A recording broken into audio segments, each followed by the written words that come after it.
बिस्मिल्लाहिर्रहमानिर्रहीम। कैसे हैं भाई आप लोग? रटना नहीं है, समझना है। Syntax book board chapter number 17 old book के मुताबिक, और ओल्ड बुक का ही न्यू गेटअप जो है उसके मुताबिक चैप्टर नंबर 7 है ये ऑर्गेनिक केमिस्ट्री का। वोटिंग की थी मैंने, 2 मिनट की शॉर्ट वीडियो बनाई थी ऑर्गेनिक केमिस्ट्री, देख लीजिए। मैंने कहा था chapter number 16 metals and their extraction, उस पर वीडियो बनाई जाए या ऑर्गेनिक केमिस्ट्री पे। तो 95% जो है वोट इसके ऊपर आए, ऑर्गेनिक केमिस्ट्री। सर इसको पढ़ाएं, इसको पढ़ाएं, इसको पढ़ाएं, बहुत मुसीबत है, बहुत मुसीबत है। ठीक है, इसका पार्ट 1 हम करने जा रहे हैं। पार्ट 1, कॉपी पेन से ले लीजिए, लेक्चर को नोट करना है और मुस्कुराते रहना। आगे बढ़ने से पहले आपको कुछ ज़रूरी चीज़ें बता दूँ। आप तो बहुत जल्दी में अगर हैं ना तो ये वीडियो बंद कर दीजिए, कोई फ़ायदा नहीं है आपका। क्योंकि ये चीज़ें अगर आप इन पे अमल नहीं करेंगे ना तो फिर आप बुरा भला मत कहिए कि सर ये तो समझ में नहीं आया है, तो क्या मुसीबत हो गई। दूसरी बात, अगर आप लेक्चर नोट नहीं कर रहे तब भी कोई फ़ायदा नहीं है आपका। लेक्चर नोट करना मस्ट है। तीसरी बात, आपको प्रैक्टिस करनी पड़ेगी वीडियो के दौरान ही। वीडियो के चलती रहेगी, साथ साथ बताता रहूँगा भाई प्रैक्टिस कर लीजिए अभी के अभी इसकी। तो प्रैक्टिस आपको करनी पड़ेगी, तीसरी बात। चौथी बात क्या कि मेरी वीडियोस के अंदर मटेरियल बहुत ज़्यादा होता है, इन्फॉर्मेशन बहुत ज़्यादा होती है। तो मैं ये रिकमेंड करूँगा कि कम से कम 2 दफ़ा तो एक लेक्चर को, मेरे एक वीडियो को आप देखिए।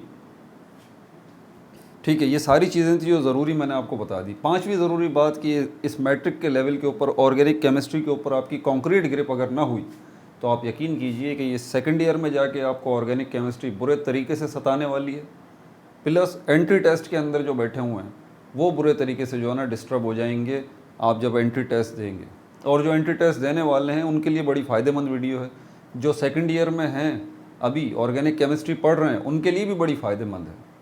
जिनको नॉमेनक्लेचर वगैरह डिस्टर्ब कर रहे हैं ना बहुत ज़्यादा, तो इसके अंदर वो उनको बहुत जो है फ़ायदा होगा इससे। बहरहाल आगे चलते हैं। आपके इस चैप्टर के अंदर हमेशा की तरह चैप्टर का पूरा ओवरव्यू जो है ना वो हम ले लेते हैं। इस चैप्टर के अंदर आपको पता है, मैं आपको नाम लेके बता देता हूँ कहाँ कहाँ जो है ना आपको चीज़ें डिस्टर्ब कर रही हैं। मैं इस तरह से नहीं पढ़ाऊँगा कि अभी ये जो हमारी वीडियो होगी इस तरह से नहीं होगी कि हाँ आपने जो है वो, ये ओल्ड बुक के मुताबिक पेज नंबर 314, जिनके पास पुरानी बुक्स हैं वो खोल लें। 314 पेज नंबर पे आपको ये नज़र आ रहा होगा। इंट्रोडक्शन है, कोई इंट्रोडक्शन आपको ऑर्गेनिक केमिस्ट्री का मैं नहीं दूंगा इस वीडियो के अंदर। Natural sources of organic compounds, animal coal, इसकी डिटेल भी कुछ नहीं, ये सब आने वाली वीडियोस में देखेंगे। इसमें कोल है, नेचुरल गैस है, पेट्रोलियम है, सब आगे देखेंगे। फ्रैक्शनल डिस्टिलेशन सब आगे देखेंगे। रिफॉर्मिंग ऑफ पेट्रोलियम, क्रैकिंग, ये सब आगे देखेंगे।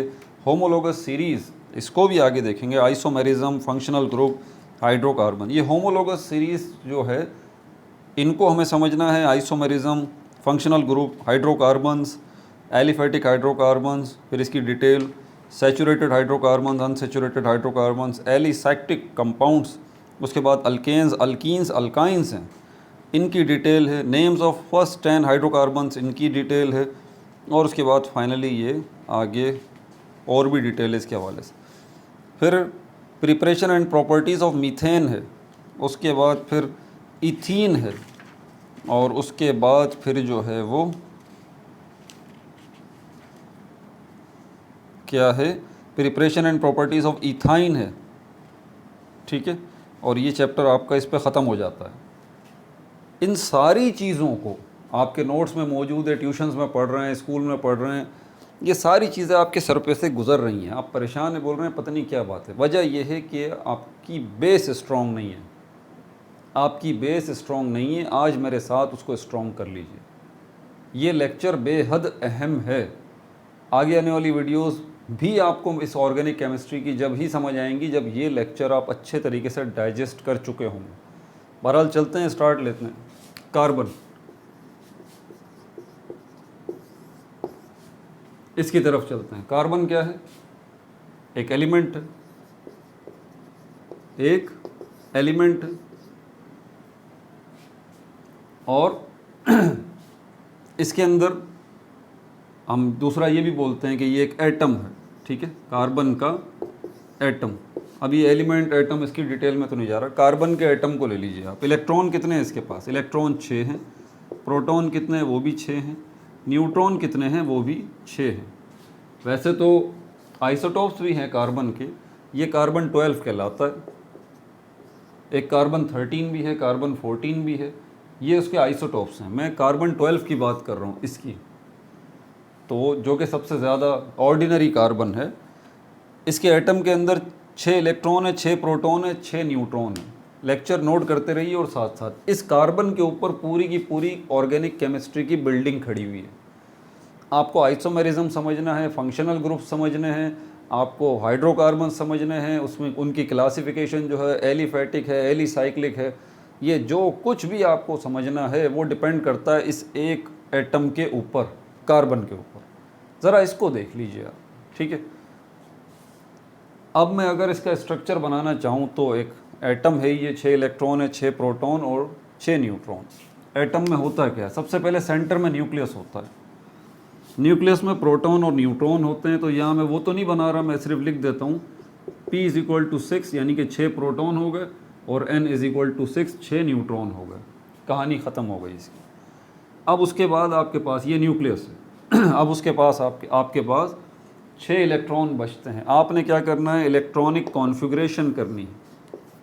इलेक्ट्रॉनिक कॉन्फ़िगरेशन एक मेथड है, एक तरीका है जिसके ज़रिए आप, जिसकी मदद से आप क्या करते हैं, उस मेथड को इस्तेमाल करते हुए आप इलेक्ट्रॉन्स को डिस्ट्रीब्यूट करते हैं, आप इलेक्ट्रॉन्स को रखते हैं। कहाँ? Around the nucleus. न्यूक्लियस के इर्द गिर्द आप इलेक्ट्रॉन्स को एक कायदे के तहत रखते हैं, प्लेस करते हैं। उस मेथड को, उस तरीके को इलेक्ट्रॉनिक कॉन्फ़िगरेशन कहते हैं। इलेक्ट्रॉनिक कॉन्फ़िगरेशन जो है वो कई तरह से होता है। एक क्लासिकल इलेक्ट्रॉनिक कॉन्फ़िगरेशन है, एक मॉडर्न इलेक्ट्रॉनिक कॉन्फ़िगरेशन है। क्लासिकल इलेक्ट्रॉनिक कॉन्फ़िगरेशन जो है उसके अंदर ऑक्टेट रूल आता है। ऑक्टेट रूल, ये ऑक्टेट रूल क्या कहलाता है? ऑक्टेट वर्ड निकला है ऑक्टा से। ऑक्टा का मतलब होता है 8। ये क्लासिकल है, ये ओल्ड है, ठीक है। उसके बाद इसमें और रद्दोबदल आया और इसके न्यू वर्जन्स आए, ठीक है। इस इलेक्ट्रॉनिक कॉन्फ़िगरेशन जिसके अंदर हम ऑक्टेट रूल को देखते हैं, और इस रूल के मुताबिक, ऑक्टेट रूल के मुताबिक हम इलेक्ट्रॉनिक कॉन्फ़िगरेशन करते हैं। ध्यान से सुनिए। तो ये ऑक्टेट रूल क्या कहता है? ये ऑक्टेट रूल ये कहता है कि भाई आप पहले शेल को छोड़ के बाकी जितने शेल हैं उनमें 8-8 इलेक्ट्रॉन रखिए। ये कहता है ऑक्टेट रूल। दोबारा सुन लीजिए, ऑक्टेट रूल क्या कहता है? ऑक्टेट रूल कहता है कि आप पहले शेल को छोड़ के उसके बाद आने वाले शेल्स में 8-8 इलेक्ट्रॉन के हिसाब से आपने इलेक्ट्रॉन्स को रखना है। या ऑक्टेट रूल के मुताबिक आपने पहले शेल को छोड़ के बाद में आने वाले शेल्स के अंदर 8-8 इलेक्ट्रॉन्स के मुताबिक इलेक्ट्रॉनिक कॉन्फ़िगरेशन करनी है। समझ में आ गई बात? तो ठीक है, ये हमने न्यूक्लियस तो बना दिया है। कार्बन के एटम के पास 6 इलेक्ट्रॉन है। पहले शेल के अंदर सिर्फ 2 ही रख सकते हैं आप, ये मैंने रख दिए। ये जो आपको पहला जो सर्किल नज़र आ रहा है वो न्यूक्लियस है, उसके अंदर प्रोटॉन और न्यूट्रॉन, और उसके बाद ये पहला शेल आ रहा है, इसमें सिर्फ 2 ही इलेक्ट्रॉन्स आप रख सकते हैं, ठीक है। तो इलेक्ट्रॉन कितने हैं आपके पास? टोटल 6। 6 में से 2 आपने रख दिए पहले शेल में, क्योंकि उसमें 2 ही आ सकते हैं। तो 6 में से 2 माइनस कर दें, 4 बच गए। अगले शेल की तरफ आपको जाना पड़ेगा, सेकंड शेल की तरफ। सेकंड शेल से 8-8 का हिसाब शुरू हो जाता है, इसीलिए इस रूल को कहा जाता है ऑक्टेट रूल। ऑक्टा 8, लेकिन रखने तो आपको 8 चाहिए, लेकिन आपके पास क्योंकि इलेक्ट्रॉन्स बचते ही 4 हैं तो आप 4 को ही रखेंगे, सीधी बात। तो ये 4 इलेक्ट्रॉन्स रखने का तरीका क्या है? टॉप, बॉटम, राइट, लेफ्ट, ठीक है भाई। ये 6 इलेक्ट्रॉन्स मैंने रख दिए, यानी कि मैंने कार्बन एटम की इलेक्ट्रॉनिक कॉन्फ़िगरेशन कर दी है। कौन सी इलेक्ट्रॉनिक कॉन्फ़िगरेशन है? क्या ये मॉडर्न इलेक्ट्रॉनिक कॉन्फ़िगरेशन है जिसके अंदर S, P, D ये सब आता है? नहीं, ये मॉडर्न इलेक्ट्रॉनिक कॉन्फ़िगरेशन नहीं है, ये क्लासिकल इलेक्ट्रॉनिक कॉन्फ़िगरेशन है जिसके अंदर में ऑक्टेट रूल के मुताबिक मैंने इलेक्ट्रॉन्स को रख दिया या इलेक्ट्रॉन्स की इलेक्ट्रॉनिक कॉन्फ़िगरेशन कर ली। यहाँ तक बात समझ आ गई? अगर नहीं समझ आई तो वीडियो पीछे करें, दोबारा से देखें। ठीक है भाई, आगे चलते हैं।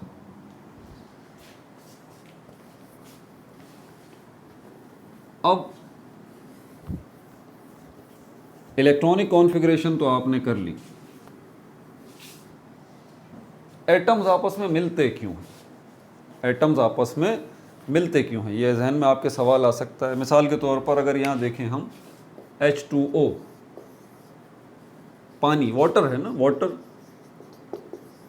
आपकी ज़िंदगी में मौजूद है, पानी आपको पता है, कुछ बताने की तो ज़रूरत नहीं है, एक चीज़ है ना पानी, आप पीते भी हैं और इस्तेमाल भी करते हैं पानी को। ये जो पानी है ये एक बीकर में आपने लिया हुआ है।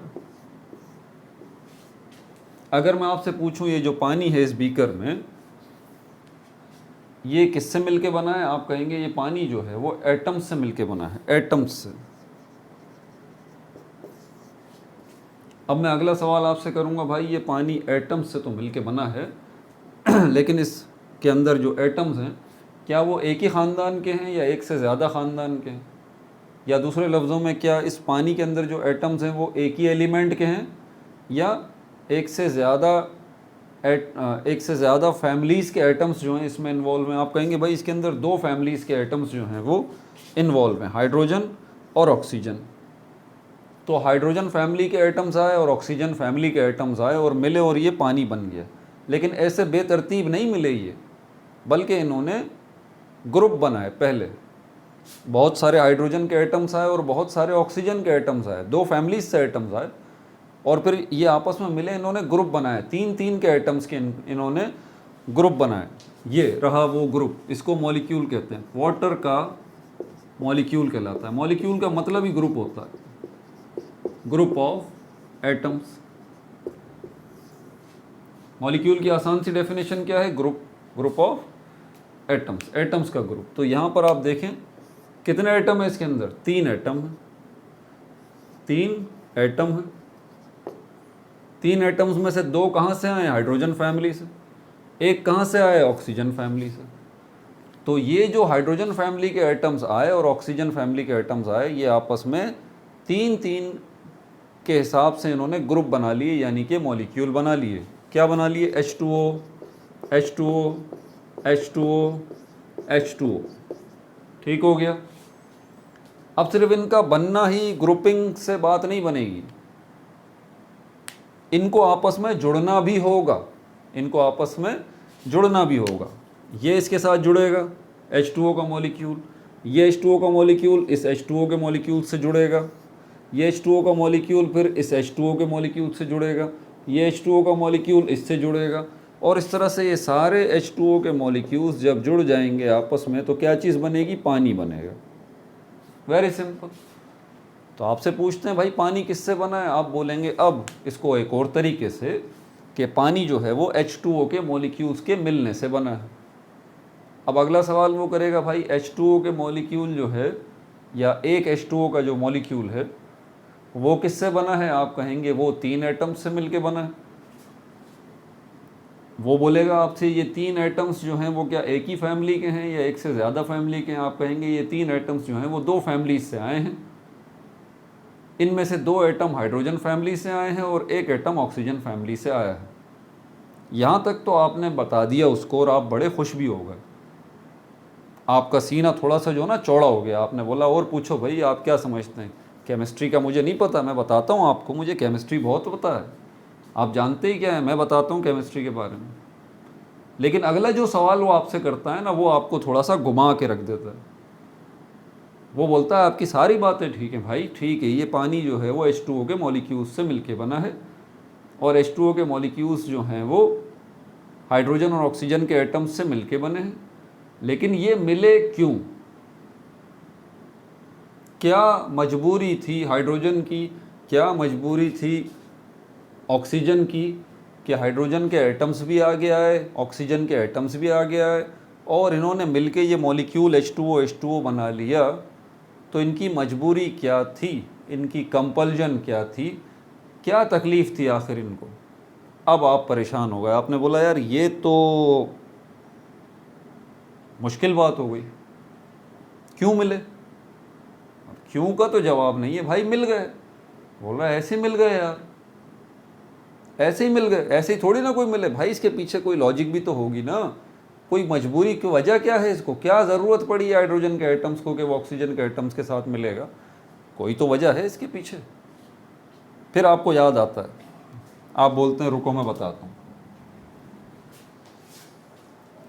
आप बोलते हैं उसको कि भाई बात यह है कि ये हाइड्रोजन और ऑक्सीजन के एटम्स जो है ना, वो इसलिए आपस में मिले क्योंकि ये मजबूर थे। क्या मजबूरी थी, ये अनबैलेंस थे, ये अनबैलेंस थे। ये कार्बन का आइटम मैं यहीं बना के रख रहा हूँ। ये सारी चीज़ें सीखना पड़ेंगी आपको, वरना ऑर्गेनिक केमिस्ट्री सर पे से गुजर जाएगी आप। बोला ये हाइड्रोजन के एटम जो है वो ऑक्सीजन के एटम से मिले, तीनों के तीनों मजबूर थे। क्या मजबूरी थी, इनका वैलेंस शेल इनकम्प्लीट था, ये मजबूरी थी। वैलेंस शेल क्या था, इनकम्प्लीट था। उसने पूछा वैलेंस शेल इस हाइड्रोजन के एटम का भी इनकम्प्लीट था, इस हाइड्रोजन के एटम का भी इनकम्प्लीट था, इस ऑक्सीजन के एटम का भी इनकम्प्लीट था। तो इस वैलेंस शेल को, वैलेंस शेल कौन सा है, लास्ट शेल, लास्ट शेल। जैसे कि अगर ये कार्बन का एटम बना हुआ है ना, अगर मैं आपसे पूछूं इसमें वैलेंस शेल कौन सा है तो लास्ट शेल, आप बोलेंगे लास्ट शेल। लास्ट शेल कौन सा है, ये वाला, सेकंड वाला जिसमें 4 इलेक्ट्रॉन है, ये लास्ट शेल है। यानी कि आप कह सकते हैं कि कार्बन का सेकंड शेल जो है वो इसका वैलेंस शेल है। कार्बन का सेकंड शेल इसका वैलेंस शेल है, क्योंकि कार्बन का सेकंड शेल ही इसका लास्ट शेल है। Very simple. तो आप उसको बताएंगे कि हाइड्रोजन जो है और ऑक्सीजन के एटम्स जो हैं एक दूसरे के नज़दीक क्यों है, क्योंकि इनका वैलेंस शेल या लास्ट शेल इनकम्प्लीट था, कंप्लीट नहीं था। वो बोलता है तो क्या ये जब मिले आपस में और ये H2O बना, तो क्या इन तीनों एटम्स के वैलेंस शेल कंप्लीट हो गए। आपने बोला बिल्कुल हो गए, बिल्कुल हो गए, तभी तो ये एक दूसरे के नज़दीक आए ताकि अपना वैलेंस शेल जो है वो कंप्लीट कर सकें। इनके वैलेंस शेल पहले इनकम्प्लीट थे, अब इनके वैलेंस शेल कंप्लीट हो गए। अब वो अगला सवाल आपसे करता है भाई वैलेंस शेल कैसे कंप्लीट हो गया ये भी बता दीजिए। आप उसको बोलेंगे भाई वैलेंस शेल पहले आप इसका इलेक्ट्रॉनिक कॉन्फ़िगरेशन तो कर लें आप, तब जाके आपको पता, तो पहले ये तो देखें कि वैलेंस शेल है किस जगह पे। इस हाइड्रोजन के एटम का भी, इस हाइड्रोजन के एटम का भी, इस ऑक्सीजन के एटम का भी वैलेंस शेल तो पहले देख लें, आप उसको कहते हैं। तो वो बोलता है भाई दिखाओ वैलेंस शेल इनके। आप एक कागज़ पेंसिल लेते हैं और उसके बाद आपको थोड़ी सी ड्राइंग करनी होती है आप भी ड्राइंग करेंगे। आप बोलेंगे उसको कि भाई वैलेंस शेल मुझे दिखाने के लिए, मिसाल के तौर पर हाइड्रोजन का मुझे वैलेंस शेल दिखाने के लिए मुझे ये पता होना चाहिए कि हाइड्रोजन के पास इलेक्ट्रॉन कितने। हाइड्रोजन के पास एक ही इलेक्ट्रॉन। प्रोटॉन और न्यूट्रॉन का कोई इतना चक्कर नहीं है वैलेंस शेल, क्योंकि शेल के अंदर इलेक्ट्रॉन्स होते हैं। तो प्रोटॉन इसके पास वैसे एक होता है हाइड्रोजन के पास, और न्यूट्रॉन कोई भी नहीं होता। समझ में आ रही है बात आपको। तो ये एक इलेक्ट्रॉन इसका है। वो बोलेगा यहाँ पर आप ड्राइंग थोड़ी सी बनाएंगे, यहाँ पर ये प्रोटॉन हो गया और ये न्यूट्रॉन हो गया, ये हाइड्रोजन एटम का न्यूक्लियस मैंने बना दिया, ठीक है। अब एक इलेक्ट्रॉन रह गया हाइड्रोजन का, आपने कहाँ रखेंगे उसको, पहले शेल में रखेंगे, ऑब्वियस सी बात। ये हाइड्रोजन एटम का न्यूक्लियस हो गया P और N, और इसके बाद ये जो सर्किल आपको नज़र आ रहा है ये क्या है, पहला शेल, और पहले शेल में ही आपने हाइड्रोजन के पास एक ही इलेक्ट्रॉन था रख दिया, ये हाइड्रोजन हो गया। फिर इसी तरह आपने उसको दिखाया, उसको बताया, बोला ये देखो ये हाइड्रोजन एटम का वैलेंस शेल इसका फर्स्ट शेल ही है, और ये इसका वैलेंस शेल हाइड्रोजन एटम का इसका फर्स्ट शेल ही इसका लास्ट शेल है, और ये इनकम्प्लीट है। वो आपसे पूछता है कैसे इनकम्प्लीट है भाई, तो आप उसको कहेंगे कि पहले शेल में हमेशा 2 इलेक्ट्रॉन होने चाहिए। कितने इलेक्ट्रॉन होने चाहिए, 2 इलेक्ट्रॉन होने चाहिए। हाइड्रोजन के पास कितने इलेक्ट्रॉन है? एक। उसने कहाँ रखा ये एक इलेक्ट्रॉन? पहले शेल में। कितने होने चाहिए पहले शेल में? 2 इलेक्ट्रॉन होने चाहिए। इसका मतलब इसका वैलेंस शेल कंप्लीट नहीं है, और यही इस हाइड्रोजन के एटम की मजबूरी है कि ये किसी दूसरे एटम के पास जाएगा। ठीक है, तो दूसरा हाइड्रोजन का एटम जो है उसके पास भी यही पोजीशन होगी, P और N, और ये फर्स्ट शेल हो गया।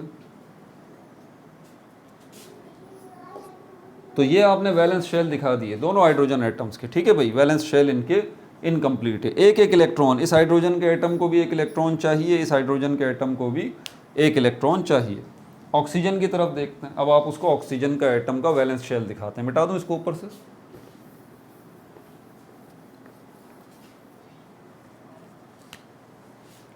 ऑक्सीजन, इसके पास इलेक्ट्रॉन कितने हैं? 8 हैं ऑक्सीजन के एटम के पास। प्रोटॉन कितने होते हैं? ये भी 8 हैं। न्यूट्रॉन कितने होते हैं? ये भी 8 हैं। प्रोटॉन और न्यूट्रॉन क्योंकि न्यूक्लियस में आते हैं, उसको तो हम यूँ कर देते हैं बस, सिर्फ P और N, क्योंकि हमारा प्रोटॉन और न्यूट्रॉन टारगेट नहीं है अभी। इलेक्ट्रॉन ले लेते हैं, 8 इलेक्ट्रॉन ऑक्सीजन के पास। पहला शेल बनाइए, 2 इलेक्ट्रॉन। ये जो ड्राइंग्स वगैरह कर रहा हूँ सब ऑक्टेट रूल के मुताबिक कर रहा हूँ मैं। ये जो इलेक्ट्रॉनिक कॉन्फ़िगरेशन कर रहा हूँ, इलेक्ट्रॉन्स को जो मैं रख रहा हूँ शेल्स में, ये क्लासिकल इलेक्ट्रॉनिक कॉन्फ़िगरेशन है, ये मत भूलिएगा, ऑक्टेट रूल वाली। मॉडर्न इलेक्ट्रॉनिक कॉन्फ़िगरेशन जो है वो ऑक्टेट रूल के मुताबिक नहीं होती। ठीक है, वो कैसे होती है वो तो खैर हायर क्लासेस में जब आप आएंगे या बाद में वीडियोस बनाऊंगा तो फिर इस पे भी तफसील से बात करूँगा। बहरहाल, तो ऑक्सीजन के पास 8 इलेक्ट्रॉन है।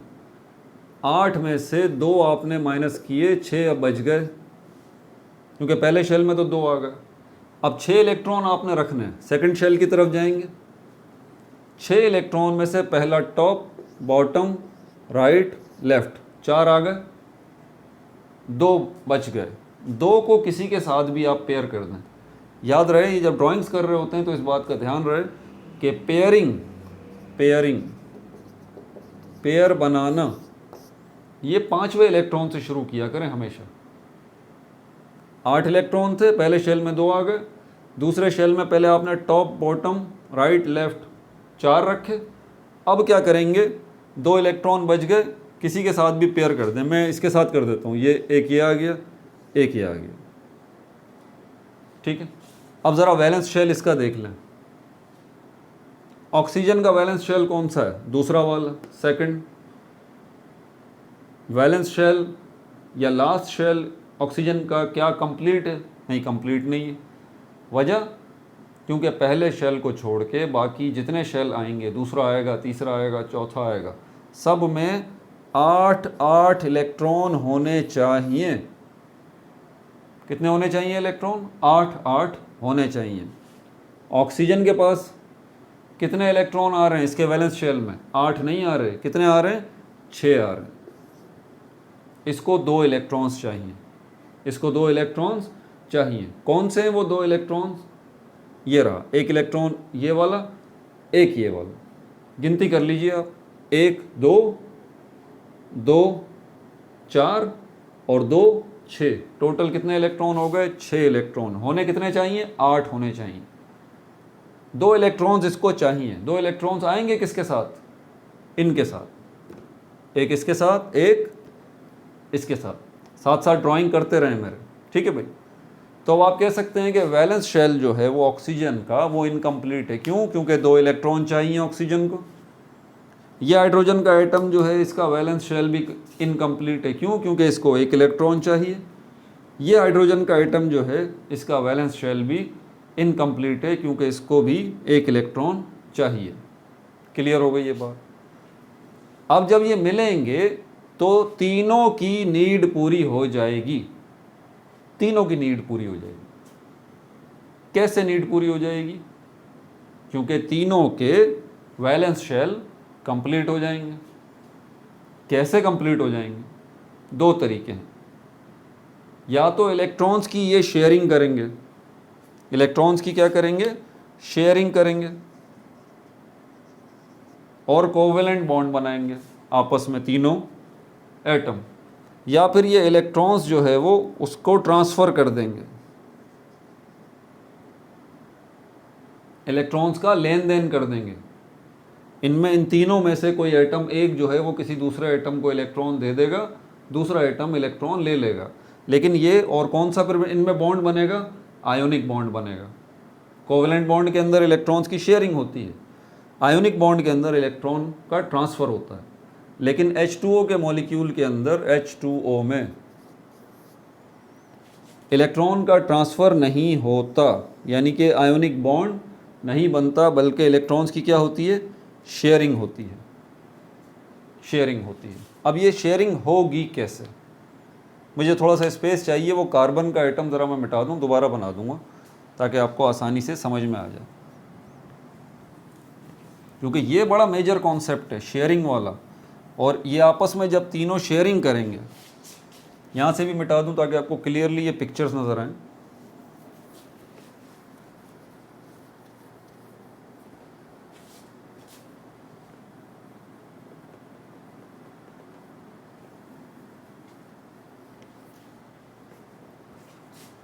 ये ऑक्सीजन का एटम, और इलेक्ट्रॉन्स की जब शेयरिंग होगी तो ये शेयरिंग का ज़रा कॉन्सेप्ट समझिएगा कि शेयर में होता क्या है। एक चीज़ आपके पास है और दूसरे के पास भी है, ठीक है? एक चीज़ आपके पास है और दूसरे के पास भी है। मिसाल के तौर पर आपके पास एक रूम है, वो छोटा पड़ रहा है, आपका दोस्त है बराबर में ही रहता है, उसके पास एक रूम है, उसको भी छोटा पड़ रहा है। आप बोलते हैं यार ऐसा करते हैं, हम बीच में हमारे दोनों रूम्स के बीच में जो दीवार है उसमें एक डोर है, दोनों रूम्स के बीच में जो दीवार है उसमें एक डोर है। ऐसा करते हैं, इस डोर को खोल देते हैं हम। ये ए जो बोलता है कि आज से ये बी है। ए जो है बी को बोलता है भाई मेरा जो ये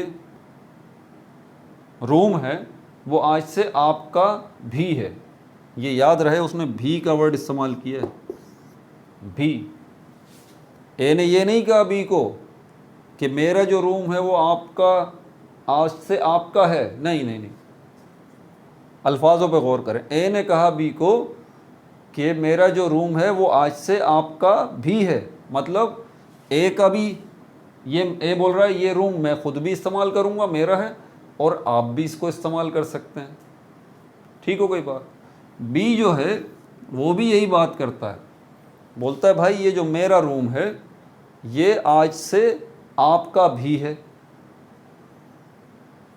मतलब क्या हुआ कि ये बी बोल रहा है कि मैं ये रूम अपना खुद भी इस्तेमाल करूँगा और आप भी मेरा रूम इस्तेमाल करें। बीच का दरवाज़ा खोल लेते हैं। आपने थोड़ा सा गौर किया, ए ने अपना रूम बी को दिया नहीं है कि ये लो, कब्ज़ा ख़त्म नहीं किया ए ने, नहीं नहीं नहीं, ए अपना रूम इस्तेमाल कर रहा है, साथ साथ बी को भी बोल रहा है भाई शेयर कर रहा हूँ मैं आपके साथ, आप मेरे साथ शेयर कर लें। यही बात बी भी बोल रहा है। बी जो है रूम अपना छोड़ नहीं रहा, क्या बोल रहा है? बोल रहा है कि आप मेरा रूम भी इस्तेमाल कर लें। तो बी जो है, अब इस तरह क्या हुआ, दोनों ने ना तो अपने रूम्स छोड़े हैं और ना एक दूसरे को दिए हैं, बल्कि ये किया इन्होंने कि ए ने बोला है कि भाई मेरा रूम मेरा भी है और आपका भी है। बी बोलता है मेरा रूम मेरा भी है, आपका भी है। इसका आसान सा मतलब ये हुआ कि ये दोनों रूम्स अब ए के इस्तेमाल में भी हैं और ये दोनों रूम्स अब बी के इस्तेमाल में भी हैं। What is this? This is sharing. क्या कहते हैं इसको? इसको कहते हैं शेयरिंग। क्लियर हो गई ये बात? यहाँ पर भी इलेक्ट्रॉन्स की शेयरिंग होगी, यानी कि इलेक्ट्रॉन्स इस तरह से मिलेंगे आपस में, ये एटम्स जब आपस में मिलेंगे तो इस तरह से मिलेंगे कि इसका इलेक्ट्रॉन, हाइड्रोजन का एक इलेक्ट्रॉन ये ऑक्सीजन यूज़ करेगा और ऑक्सीजन का एक इलेक्ट्रॉन ये हाइड्रोजन यूज़ करेगा। कैसे? मैं आपको दिखाता हूँ। पहले ऑक्सीजन की नीड देख लें। ऑक्सीजन को कितने चाहिए? 2 इलेक्ट्रॉन। हाइड्रोजन को कितने चाहिए? 1 इलेक्ट्रॉन। अब आप देखें, मैं इस हाइड्रोजन को यहाँ इसके साथ लेके आता हूँ, ये ले आया मैं।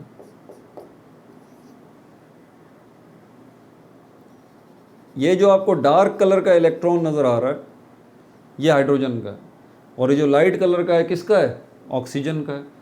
अब यहाँ पर अगर मैं हाथ रख लूँ ऐसे, ये अब ज़रा देखिएगा, ये अब मुझे बताएं हाइड्रोजन के पास 2 इलेक्ट्रॉन हैं, हाँ बिल्कुल हैं। इन 2 इलेक्ट्रॉन में से एक इलेक्ट्रॉन तो हाइड्रोजन का है, एक किसका है, ऑक्सीजन का है।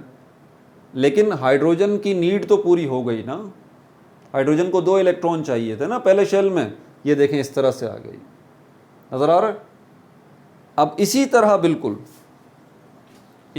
बिल्कुल ये जो ऑक्सीजन है, अब इस ऑक्सीजन को देखें, पहले कितने इलेक्ट्रॉन थे इसके पास, 6।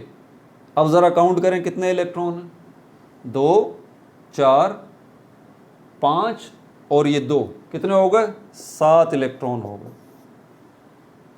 7 इलेक्ट्रॉन हो गए। इन 7 इलेक्ट्रॉन में से 6 तो ऑक्सीजन के अपने हैं और एक जो है ये हाइड्रोजन का है, इसका। तो ये आपस में इस तरह से मिले हैं जैसे वो ए और बी ने बीच का दरवाज़ा खोल दिया था ना, शेयरिंग की थी एक दूसरे के रूम्स की, बिल्कुल इसी तरह ये आपस में इस तरह से मिलेंगे कि ये जो पेयर बनेगा इलेक्ट्रॉन्स का, ये इसके पास भी होगा, हाइड्रोजन के पास भी, और ये पेयर जो बना है ये इसके पास भी होगा, ऑक्सीजन के पास भी। समझ में आ रही है बात आपको। दूसरा हाइड्रोजन का एटम भी बिल्कुल इसी तरह यहाँ इसके साथ आके इस तरह लगेगा। ये देखिए, ये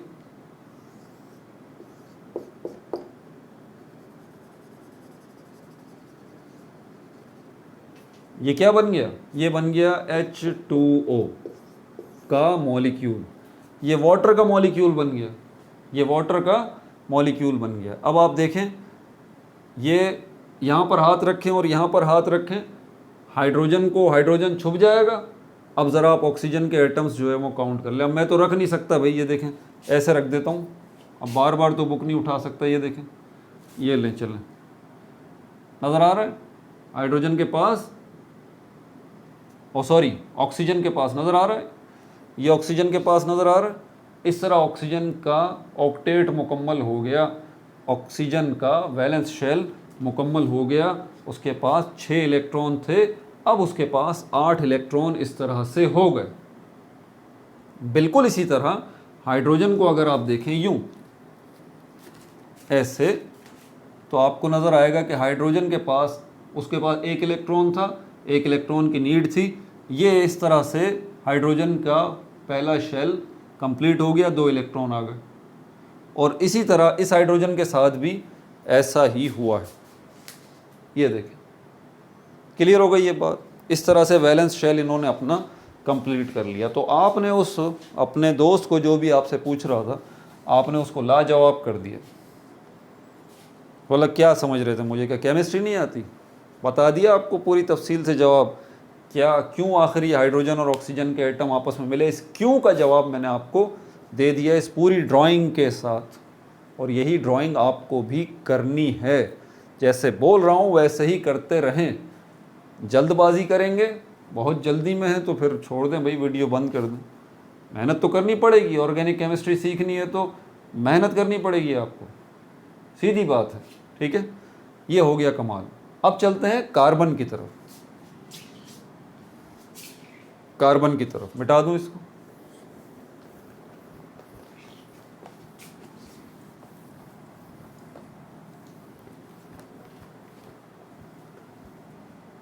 दोबारा से। कार्बन के पास इलेक्ट्रॉन कितने हैं, 6।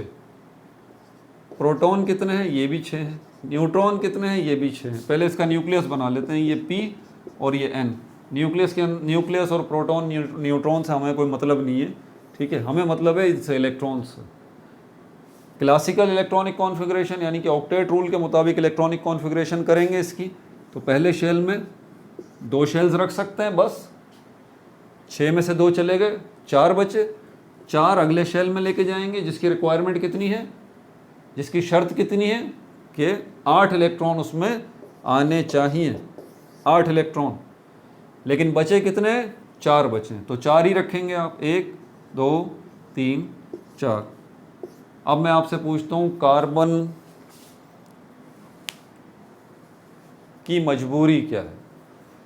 आप बोलेंगे सर अब समझ में आ गई ये बात। कार्बन की मजबूरी ये है कि कार्बन का वैलेंस शेल कंप्लीट नहीं है। कार्बन का वैलेंस शेल यानी कि लास्ट शेल कंप्लीट नहीं है, और कार्बन का वैलेंस शेल सेकंड शेल है, लास्ट शेल उसका सेकंड शेल है, उसमें 8 इलेक्ट्रॉन होने चाहिए लेकिन उसके पास 4 इलेक्ट्रॉन हैं। अल्टीमेटली ये किसी के साथ मिलेगा, किसके साथ मिलेगा? बहुत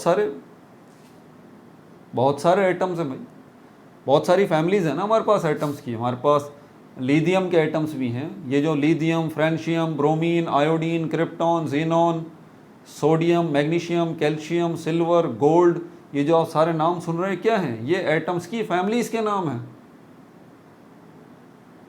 एटम्स की फैमिलीज़ के नाम हैं। तो कार्बन यकीनन क्या करेगा?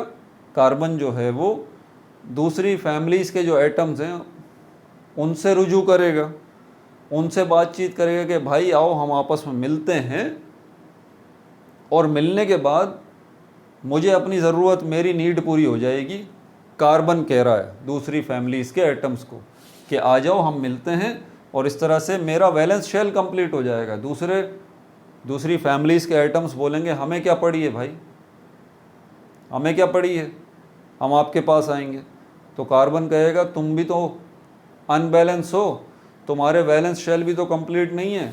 मिसाल के तौर पर कार्बन जो है वो हाइड्रोजन फैमिली को बोलता है, हाइड्रोजन फैमिली से रब्ता करता है, हाइड्रोजन फैमिली से बोलता है तुम्हारे पास भी तो एक ही इलेक्ट्रॉन है, प्रोटॉन भी एक है, न्यूट्रॉन कोई नहीं है हाइड्रोजन के पास। तो हमें हमें प्रोटॉन न्यूट्रॉन से कोई मतलब नहीं है, ये प्रोटॉन और ये न्यूट्रॉन आ गया हाइड्रोजन का, हमें इससे मतलब है। पहला शेल,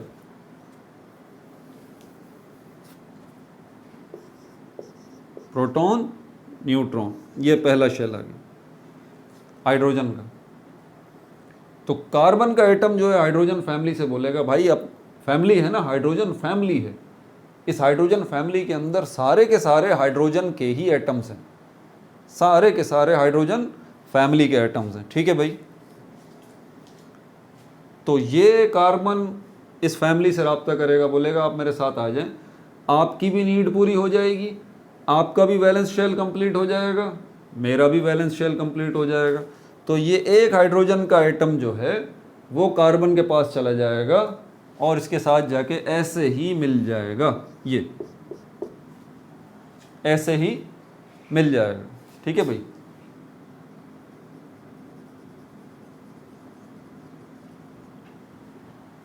अब हाइड्रोजन का तो मसला हल हो गया, हाइड्रोजन को 2 ही इलेक्ट्रॉन चाहिए थे ना, हाइड्रोजन का तो मसला हल हो गया, कोई परेशानी की बात नहीं। हाइड्रोजन तो खुश है, उसका तो पहला शेल है, वैलेंस शेल उसका, और उसमें 2 ही इलेक्ट्रॉन की ज़रूरत होती है, तो उसको तो मिल गया। उसने तो कार्बन का इलेक्ट्रॉन शेयर कर लिया, हाइड्रोजन खुश है, लेकिन कार्बन अभी भी खुश नहीं है। वो बोल रहा है यार मेरे 3 इलेक्ट्रॉन्स जो हैं मुझे अभी और चाहिए। कार्बन के पास पहले कितने थे? 4, अब हाइड्रोजन की शेयरिंग के बाद कितने हो गए इलेक्ट्रॉन? 5। कितने और चाहिए इसको, कार्बन को? 3 और चाहिए। ऑक्टेट याद रहे, सेकंड शेल है, 8 इलेक्ट्रॉन होने चाहिए कार्बन के सेकंड शेल में। अब कितने हो गए? 5 हो गए, 1 2 3 और 2 ही है, 5। कार्बन फिर इसी फैमिली से रब्ता करेगा, दूसरे हाइड्रोजन एटम को बोलेगा यार आ जाओ भाई, तो ये दूसरा हाइड्रोजन का एटम भी चला जाएगा इसके साथ। फिर यही कार्बन तीसरे हाइड्रोजन एटम को बोलेगा यार आ जाओ भाई, तीसरा हाइड्रोजन का एटम भी चला जाएगा कार्बन के पास। फिर ये एक और हाइड्रोजन के एटम को बोलेगा कि आ जाओ भाई मेरे पास, ये चौथा भी इसके पास चला जाएगा।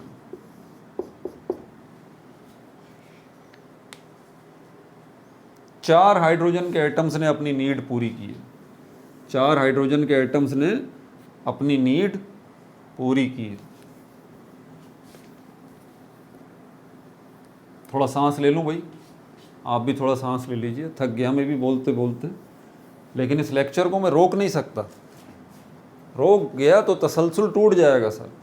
आप तो रुक भी सकते हैं, चलो वीडियो पॉज कर दी यार, और देर हो गई सर को सुनते हुए, थोड़ा सांस ले लो फिर सुनेंगे। मैं तो सांस कैसे लूँ भाई, मैं थोड़ी ना वीडियो एडिटिंग वगैरह करता, मेरा तो एक नॉन स्टॉप लेक्चर चलता है, बिल्कुल कोई एडिटिंग नहीं, कुछ भी नहीं, वीडियो बना के मैं सिर्फ कंप्रेस करता हूँ और कंप्रेस करके अपलोड पे लगा देता हूँ बस, या थंबनेल बनाता हूँ एक, बाकी और कुछ नहीं करता उसके अंदर। कोई गलती हो गई तो हो गई, माफ़ी मांग लेता हूँ। बहरहाल तो यहाँ पर ये बना क्या है पता है आपको? एक तो कार्बन का एटम हो गया और 4 हाइड्रोजन के एटम हो गए। एक कार्बन का एटम और 4 हाइड्रोजन के एटम। तो 4 हाइड्रोजन के एटम इस तरह से हम लिखेंगे। किसी को याद आया कुछ? हाँ, दिमाग पे ज़रा जोर दें। CH4 CH4 CH4 CH4।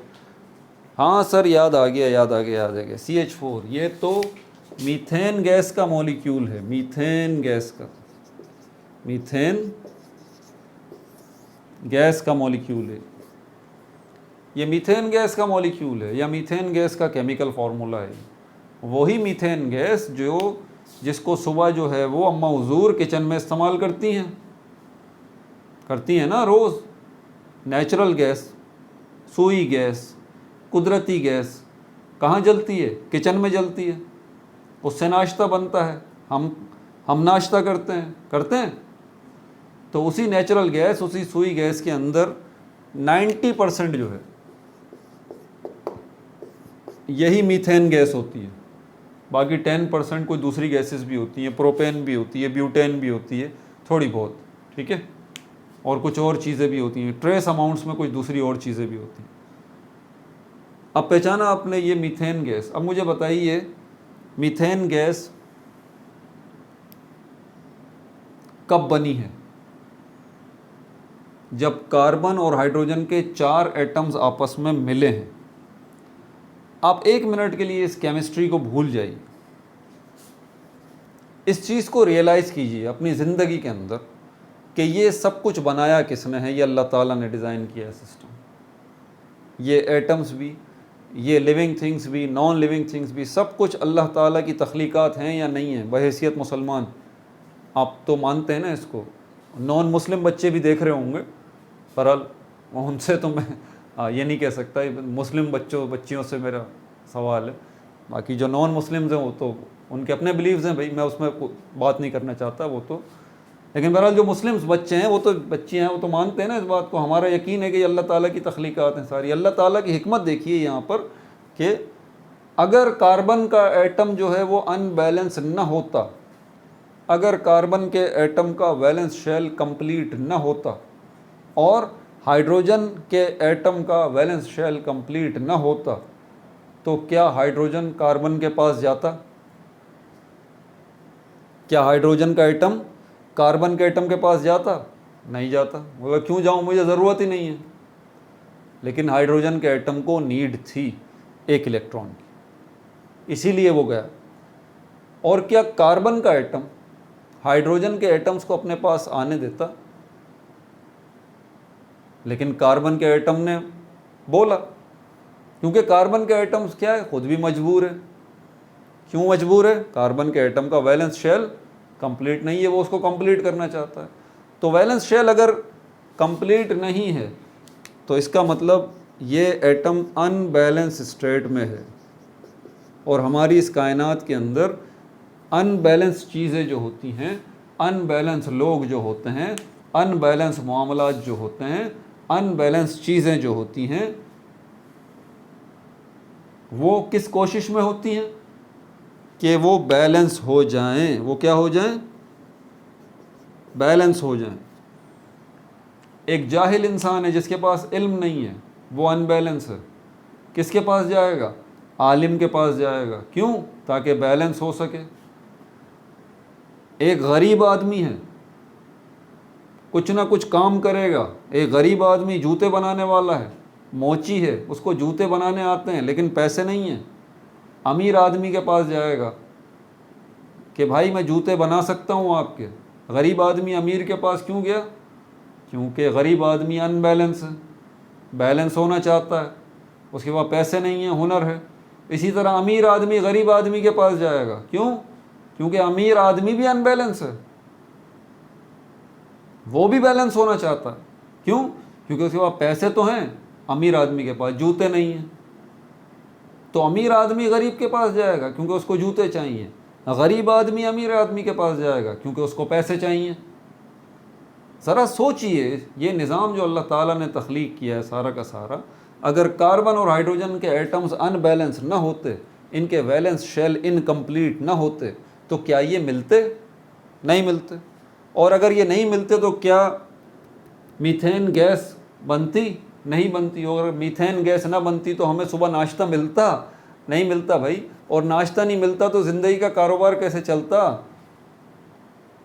सोचिए ज़रा इस बात के ऊपर। और इसी तरह हाइड्रोजन और ऑक्सीजन के एटम्स जो मिले, पानी का मॉलिक्यूल जो बना, क्यों मिले? मजबूर थे, क्योंकि अगर ना मिलते तो पानी का मॉलिक्यूल, अल्लाह ताला ने इन एटम्स को अनबैलेंस रखा है। किस तरह से? इनके वैलेंस शेल जो है वो इनकम्प्लीट रख के। समझ आ रही है बात आपको? अब यहाँ पे चलते हैं। ये जो बॉन्ड अब इसमें बना है, बॉन्ड इसमें बना है, ठीक है, ये कौन सा बॉन्ड है? ये कोवैलेंट बॉन्ड है। कोवैलेंट बॉन्ड है। कोवैलेंट बॉन्ड केमिकल बॉन्ड की कौन सी टाइप होती है? ऑर्गेनिक केमिस्ट्री समझनी है ना, तो केमिकल बॉन्डिंग के ऊपर अच्छी ग्रिप होनी चाहिए। ये सब कोवैलेंट बॉन्ड है। क्यों? क्योंकि इसके अंदर क्या हुई है? शेयरिंग ऑफ इलेक्ट्रॉन हुई है।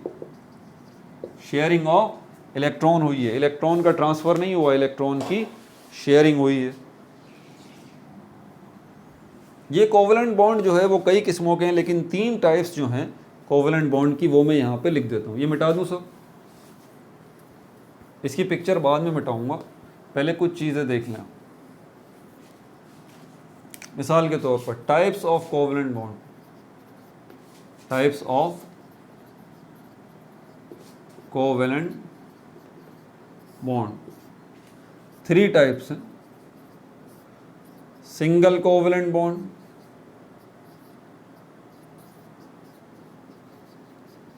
डबल कोवैलेंट बॉन्ड और ट्रिपल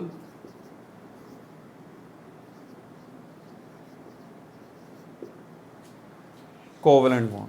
ठीक है भाई, नोट्स में डाल लीजिए। ये सब सीखना ज़रूरी है आपको, ऑर्गेनिक केमिस्ट्री वरना नहीं सीख सकते, ख्वाब ही रहेगा आपका। तो कोवैलेंट बॉन्ड की 3 टाइप्स हैं, single covalent bond, double covalent bond, triple covalent bond. ये जो यहाँ पर आप देख रहे हैं कोवैलेंट बॉन्डिंग जो हुई है यहाँ पर, इस हाइड्रोजन और इस कार्बन के एटम के दरमियान एक पेयर है, 1 पेयर। ये नज़र आ रहा है आपको? 1 पेयर बना है, 1 पेयर ऑफ इलेक्ट्रॉन। यहाँ पर देखें, यहाँ पर भी क्या है? 1 पेयर। यहाँ पर देखें, यहाँ पर क्या है? 1 पेयर है। और ये क्या है? यहाँ पर भी 1 पेयर है। यानी कि इस कार्बन के एटम ने इस हाइड्रोजन के एटम के साथ सिंगल कोवैलेंट बॉन्ड बनाया है, क्योंकि एक पेयर है। इस कार्बन के एटम ने इस हाइड्रोजन के एटम के साथ सिंगल कोवैलेंट बॉन्ड बनाया है, क्योंकि 1 पेयर है। इसी कार्बन के एटम ने इस हाइड्रोजन के एटम के साथ सिंगल कोवैलेंट बॉन्ड बनाया है, क्योंकि 1 पेयर है। और इसी कार्बन के एटम ने इस हाइड्रोजन के एटम के साथ सिंगल कोवैलेंट बॉन्ड बनाया है, क्योंकि 1 पेयर है। कहने का मकसद ये हुआ कि एक कार्बन का एटम 4 सिंगल कोवैलेंट बॉन्ड बना रहा है। ज़रा ध्यान से सुनिएगा, एक कार्बन का एटम 4 क्या बना रहा है? सिंगल कोवैलेंट बॉन्ड बना रहा है। एक सिंगल कोवैलेंट बॉन्ड इसके साथ, एक सिंगल कोवैलेंट बॉन्ड इसके साथ, एक सिंगल कोवैलेंट बॉन्ड इसके साथ, एक सिंगल कोवैलेंट बॉन्ड इसके साथ। समझ में आ गई बात आप? तो सिंगल कोवैलेंट बॉन्ड वो होता है जहाँ पर 2 एटम जो है वो 2 एटम, सिर्फ 2 की बात कर रहा हूँ, 2 एटम जो है वो क्या करें? एक एक इलेक्ट्रॉन अपना लेके आए आगे। जैसे इस केस में एक इलेक्ट्रॉन कौन लेके आया? कार्बन। और एक इलेक्ट्रॉन कौन लेके आया? हाइड्रोजन। तो ये जो पेयर बना है, ये पेयर कौन सा कहलाएगा? इस पेयर को और इस पेयर को भी, और इस पेयर को और इस पेयर को भी हम कहेंगे shared pair. Shared pair. Clear हो गई बात? क्योंकि ये पेयर जो बना है वो इलेक्ट्रॉन्स की शेयरिंग की वजह से बना है। अच्छा, अब डबल कोवलेंट बॉन्ड कौन सा होगा? डबल कोवलेंट बॉन्ड, इसको भी ज़रा देख लीजिए, मिटा दूँ इसको।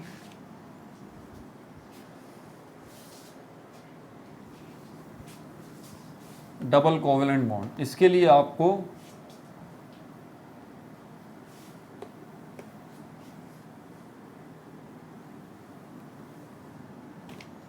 ऑक्सीजन के एटम को ज़रा देखना पड़ेगा, ऑक्सीजन गैस के मॉलिक्यूल को, ऑक्सीजन गैस का मॉलिक्यूल, ठीक है। कितने एटम है यहाँ पर? 2 एटम है ऑक्सीजन के। ऑक्सीजन के एक एटम के पास कितने इलेक्ट्रॉन है? 8 इलेक्ट्रॉन है। दूसरे एटम के पास भी कितने इलेक्ट्रॉन है? 8 इलेक्ट्रॉन है। अलग अलग बना देता हूँ। तो इस ऑक्सीजन के पहले शेल में 2 इलेक्ट्रॉन, अब मैं न्यूक्लियस नहीं बनाऊंगा, ठीक है भाई, डायरेक्ट बना रहा हूँ ज़रा। कितने इलेक्ट्रॉन बच गए? 6 इलेक्ट्रॉन बच गए। टॉप, बॉटम, राइट, लेफ्ट, ये एक ऑक्सीजन का एटम ये वाला हो गया। इसी तरह ये वाला ऑक्सीजन का एटम भी इसी तरह 8 इलेक्ट्रॉन है, तो पहले शेल में 2 इलेक्ट्रॉन और इसके बाद वाले शेल में टॉप, बॉटम, राइट, लेफ्ट, ठीक है भाई। ये ऑक्सीजन का एटम, ये दूसरा ऑक्सीजन का एटम। इस ऑक्सीजन के एटम की नीड देखें पहले आप। कितने इलेक्ट्रॉन है? 8। पहले शेल में कितने आ गए? 2। कितने बचे? 6। Top, bottom, right, left, 4 electron आ गए। उसके बाद आपने पेयरिंग शुरू की, टॉप और बॉटम के साथ पेयर बना दिया। सेकंड शेल में कितने इलेक्ट्रॉन्स की नीड है? 8 इलेक्ट्रॉन्स की नीड है। कितने इलेक्ट्रॉन है? 6 इलेक्ट्रॉन है। 2 इलेक्ट्रॉन जो है वो और चाहिए इस ऑक्सीजन के एटम को। बिल्कुल इसी तरह इस ऑक्सीजन के एटम को भी 2 इलेक्ट्रॉन्स चाहिए ताकि ये अपना वैलेंस शेल जो है वो कंप्लीट करे। 8 इलेक्ट्रॉन हो जाएं इसके पास भी और इसके पास भी 8 इलेक्ट्रॉन हो जाएं। अब ये आपस में मिलेंगे। इस वाले ऑक्सीजन एटम का ये वाला इलेक्ट्रॉन अभी आपस में जब मिलेंगे, मैं बना के दिखाता हूँ आपको। ये ड्राइंग आपको साथ साथ करनी पड़ेगी। मिटाओ इसको।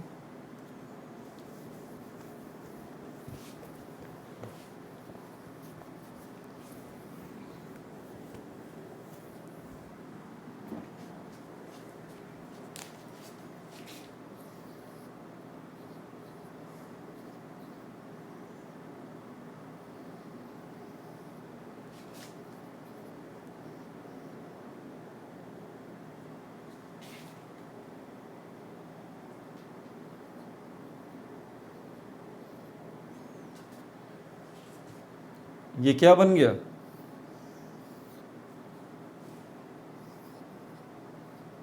पता है ये क्या बना है? O2, ऑक्सीजन गैस का मॉलिक्यूल ये मैंने बनाया। मुश्किल हो गया? मुश्किल तो होगा। यहाँ देखिए, तसल्ली से यहाँ देखिए, ये ऑक्सीजन का एटम है, ये भी ऑक्सीजन का एटम है। कितने इलेक्ट्रॉन है? वैलेंस शेल में 6। 2 ये रहे, 2 ये रहे, 1 ये रहा, 1 ये रहा। ये दूसरा ऑक्सीजन का एटम है। कितने वैलेंस शेल में इलेक्ट्रॉन है? 6। 2 ये रहे, 2 ये रहे, 1 ये रहा, 1 ये रहा। इसको भी 2 इलेक्ट्रॉन चाहिए, इसको भी 2 इलेक्ट्रॉन चाहिए। इसका ये इलेक्ट्रॉन इसके साथ मिलेगा। ध्यान लगाइएगा, ज़रा बता रहा हूँ,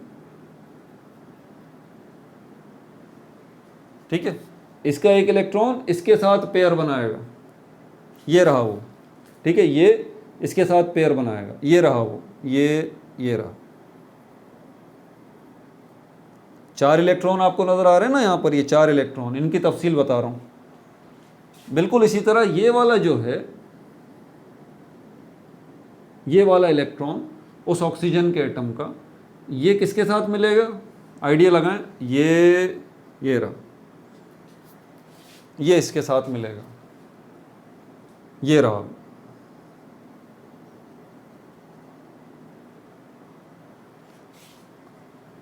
और ये मिलन करने के लिए, ये मिलने के लिए दोनों एटम्स एक दूसरे के नज़दीक आएंगे, पहले तो यूं, और उसके बाद ये जो दूर इलेक्ट्रॉन है ना, ये यहाँ पर आ जाएगा।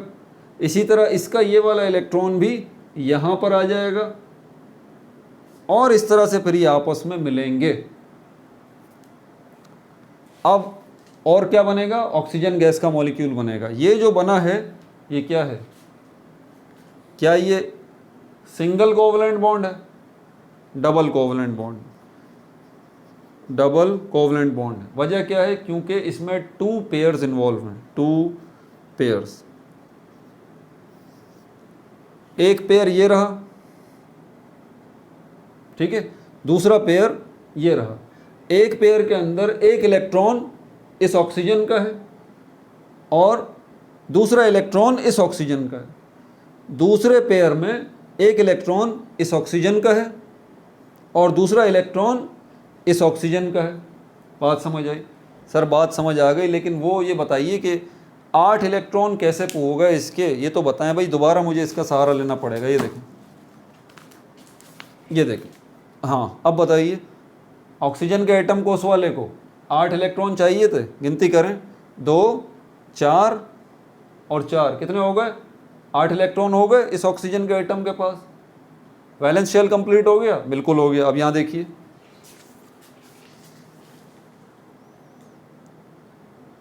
उस वाले ऑक्सीजन को 2 4 और ये 4, कितने हो गए, 8। इस वाले ऑक्सीजन का भी वैलेंस शेल कंप्लीट हो गया और इस वाले ऑक्सीजन का भी वैलेंस शेल कंप्लीट हो गया। और इसमें कौन सा बॉन्ड बना है, ये डबल कोवलेंट बॉन्ड। वजह क्या है, क्योंकि 2 पेयर्स जो हैं वो इन्वॉल्व हैं इसके अंदर। इससे पहले वाला जो हमने केस देखा था उसमें क्या था, सिंगल पेयर था। मीथेन गैस का जो हमने देखा था ना, मीथेन गैस का CH4 वाला, इसमें सिंगल सिंगल सिंगल कार्बन ने, हालांकि 4 एटम्स के साथ बॉन्ड बनाया हुआ था कार्बन ने, लेकिन चारों के साथ उसने सिंगल सिंगल सिंगल ही बनाया था, ठीक है। यहाँ पर डबल है, तो ये डबल कोवलेंट बॉन्ड की एग्जांपल भी मैंने आपको समझा दी। अब ज़रा ट्रिपल कोवलेंट बॉन्ड की भी एग्जांपल समझ लो। मिटा दूँ इसको, क्योंकि ये जब तक आप समझेंगे नहीं, मैं बार बार कह रहा हूँ, ऑर्गेनिक केमिस्ट्री आपके सर पे से गुजर जाएगी। ट्रिपल कोवलेंट बॉन्ड को भी ज़रा देख लीजिए। सिंगल कोवलेंट बॉन्ड हो गया, डबल कोवलेंट बॉन्ड हो गया, ट्रिपल कोवलेंट बॉन्ड, ट्रिपल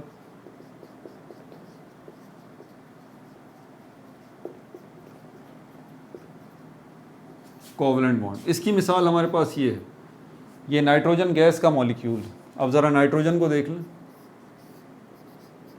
दोनों को मैंने बना दिया। इलेक्ट्रॉन कितने इसके पास, 7 हैं। इसके पास भी इलेक्ट्रॉन कितने, इसके पास भी 7 होंगे। दोनों एटम ही नाइट्रोजन फैमिली के, ठीक हो गई बात। अब प्रोटॉन और न्यूट्रॉन या न्यूक्लियस तो बनाने की ज़रूरत नहीं, मैं डायरेक्ट थोड़ा सा काम करूँगा। आप पहला शेल, इसका भी पहला शेल हो गया, 2 इलेक्ट्रॉन आ गए, ठीक है। 2 इलेक्ट्रॉन इसके निकल गए, 5 इलेक्ट्रॉन इसके पास बचे, 2 इलेक्ट्रॉन इसके निकल गए, 5 इलेक्ट्रॉन इसके पास बचे। ये भी अपने 5 इलेक्ट्रॉन सेकंड शेल की तरफ लेके जाएगा, ये भी अपने 5 इलेक्ट्रॉन सेकंड शेल की तरफ लेके जाएगा। लेकिन याद है ना कैसे, top bottom left right, top bottom right left. 4 हो गए, एक इसके साथ मिला दें, 5 हो गए इस नाइट्रोजन के एटम के पास। इस नाइट्रोजन के एटम के पास भी बिल्कुल यही सिस्टम होगा।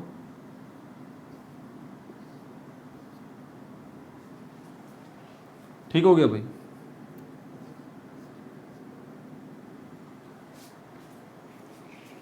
पांच इलेक्ट्रॉन किस में आ रहे हैं, इसका वैलेंस शेल कौन सा है, दूसरा वाला। कितने इलेक्ट्रॉन होने चाहिए, 8 होने चाहिए। कितने मौजूद हैं, 5 मौजूद हैं। कितनों की नीड है, 3 इलेक्ट्रॉन्स की नीड है इस वाले नाइट्रोजन एटम। इस वाले नाइट्रोजन एटम के पास कितने हैं, सेम सिचुएशन है, इसको भी 3 इलेक्ट्रॉन्स की नीड है। अब ज़रा देखिएगा, इसका ये इलेक्ट्रॉन इसके साथ मिलेगा,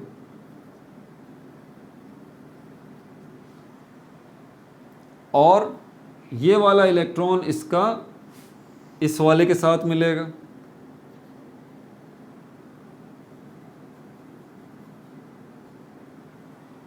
और इसका ये वाला इलेक्ट्रॉन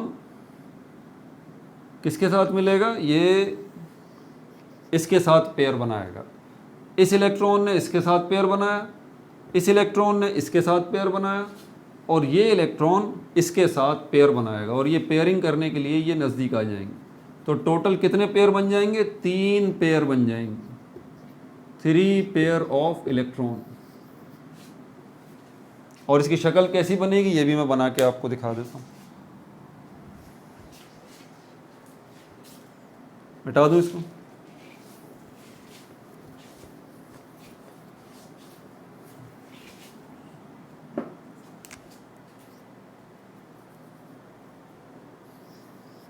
इसको थोड़ा सा first, second pair, third pair, ठीक है। ये ब्लैक ब्लैक जो कर रहा हूँ ये उस वाले नाइट्रोजन के इलेक्ट्रॉन्स हैं।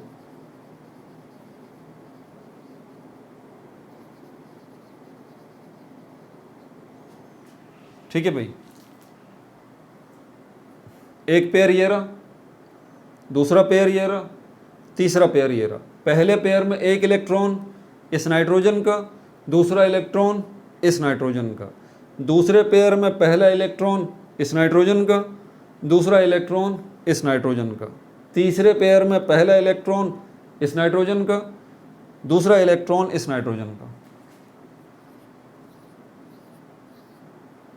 अभी इनका एक एक ये अनपेयर्ड इलेक्ट्रॉन थे, ये पेयर्ड था भाई, इसको भी तो बनाना है। ये भी तो दोनों नाइट्रोजन के एटम्स हैं, उनके पास एक एक पेयर ऑलरेडी पेयर्ड है ना, उसको भी तो बनाना है, तो वो ये रहा।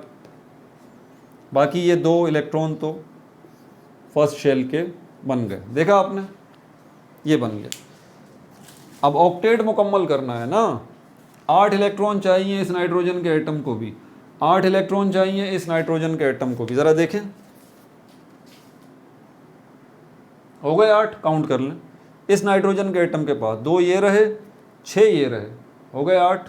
इसी तरह इसको देखें तो 2 इलेक्ट्रॉन और 6 इलेक्ट्रॉन, कितने हो गए? 8 इलेक्ट्रॉन हो गए। ठीक हो गई बात। आगे चलिए, अब मीथेन गैस हो गया, मिटा दूं इसको।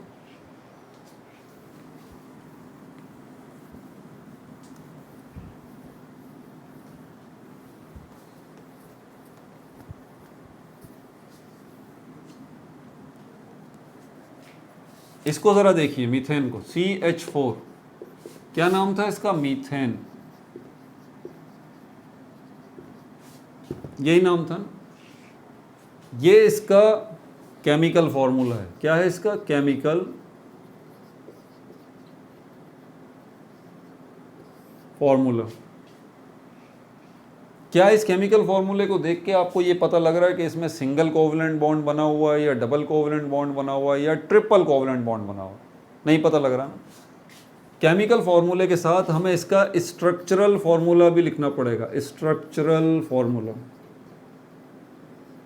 स्ट्रक्चरल फॉर्मूला जो है वो आपको इसके अंदर ये बताता है कि इसमें बॉन्ड कितने हैं। आसान लफ्ज़ों में कैसे, ये देखें, एक ये कार्बन बनाया, single covalent bond, single covalent bond, single covalent bond और सिंगल कोवलेंट बॉन्ड। ये जो आपको लाइंस नज़र आ रही हैं ना, ये किसको रिप्रेजेंट कर रही हैं? सिंगल कोवलेंट बॉन्ड को। समझ में आ गई बात? इसी तरह अगर हम अब अगर ऑक्सीजन की बात करें, ये कौन सा है? केमिकल फार्मूला, स्ट्रक्चरल फार्मूला नहीं है। अगर मैं इसका स्ट्रक्चरल फार्मूला बनाऊं तब जाके मुझे पता चलेगा कि दोनों ऑक्सीजन के एटम्स के दरमियान बॉन्ड कौन सा बना हुआ है, सिंगल कोवलेंट बॉन्ड है, डबल है या ट्रिपल है। तो इसका मैं स्ट्रक्चरल फार्मूला बनाने के लिए 2 लाइंस को इस्तेमाल करूँगा। ये गाड़ी जैसी शक्ल बन जाएगी। ये रहे डबल बॉन्ड, पिक्चर याद आई ऑक्सीजन O2 मॉलिक्यूल की? नहीं याद आई तो वीडियो पीछे करें, आ जाएगी। ये इसका ऑक्सीजन गैस का केमिकल फार्मूला, ये ऑक्सीजन गैस का स्ट्रक्चरल फार्मूला। इसी तरह तीसरी एग्जांपल हमारे पास ये थी N2 की, नाइट्रोजन गैस की।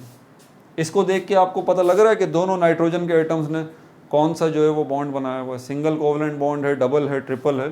तो इसके अंदर ट्रिपल कोवलेंट बॉन्ड है। 3 लाइंस से हमें पता लग जाएगा। अब हमें पता लग रहा है कि यहाँ पर ट्रिपल कोवलेंट बॉन्ड बना हुआ है तीनों नाइट्रोजन के एटम्स के दरमियान। यहाँ से हमें पता लग रहा है कि सिंगल कोवलेंट बॉन्ड बना हुआ है 5 एटम्स के दरमियान, 5 एटम्स के दरमियान सिंगल कोवलेंट बॉन्ड बना हुआ और इन दोनों एटम्स के दरमियान डबल कोवलेंट बॉन्ड बना हुआ। समझ में आ गई भाई बात? अच्छा, कहाँ तक पहुँच गए हम, देखें तो सही ज़रा। 1 घंटा 5 मिनट। कुछ और एग्जांपल्स आपको मुझे क्विक बतानी पड़ेंगी, ठीक है? ज़रा देख लीजिएगा, पहले मिटा दूँ इसको। Structural formulas,